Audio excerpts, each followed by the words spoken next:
Lovely to meet you. Lovely to meet you. I'm Susie. Excellent, George. So I know basically nothing about drag. I work in more or less like the alternative industry. I usually do a lot more like alt shows and stuff and grassroots events. Where did this start? I mean, I started in lockdown. I was just at home, bored.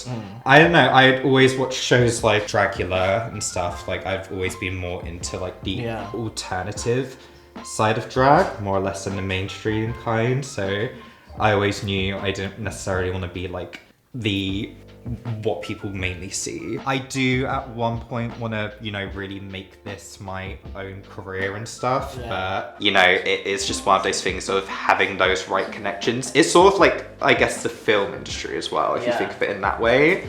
If you have those connections, and then also just making sure that you've got the right attitude and don't have like, basically don't piss people off. I should say as well, it has been a while since I've actually glued down brows because I shaved mine off. I mean, have you ever had points where like you've struggled for work?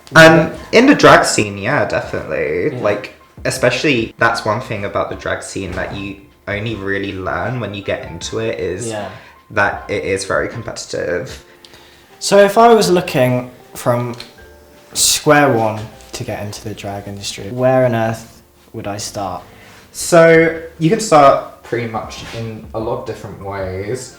So a lot of people started just by doing like online bedroom looks. That's how I started, obviously. Yeah, there's a lot of different ways. There's also a lot of like competition. Have you had points where you're like, oh, okay, this is not gonna work? Or... I definitely had like a couple of points. Like, I think especially when I was so new to drag, I was like, oh, I don't have the vision yet. I feel like I'm not there. Like, I'm getting stressed and stuff, but it's just all about having to really push through it. So how do you find it with social media stuff? How do you use that to benefit you?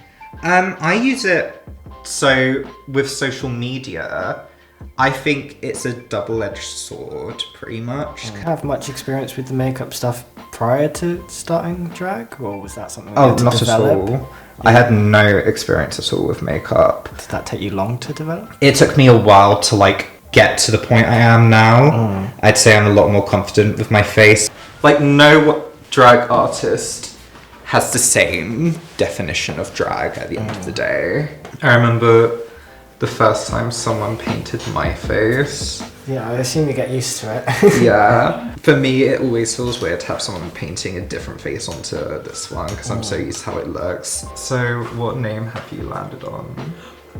I'm really trying to avoid you. There are people who have like really like dumb like drag names that just work perfectly. I pretty much always started off with like a white base because I knew that's what I wanted my character to sort of look like. Yeah. So I wanted them to be very like dark and gothic and like a little bit weird and scary.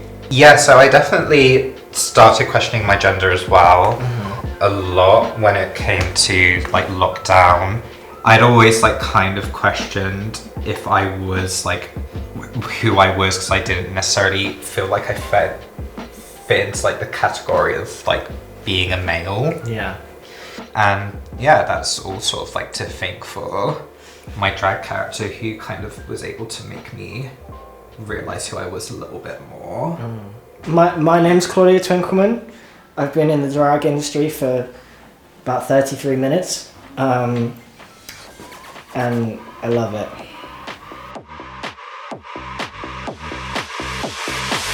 I want it. In audio.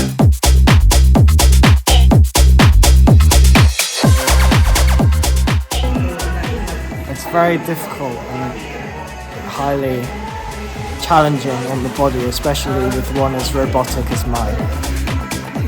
Please take it off.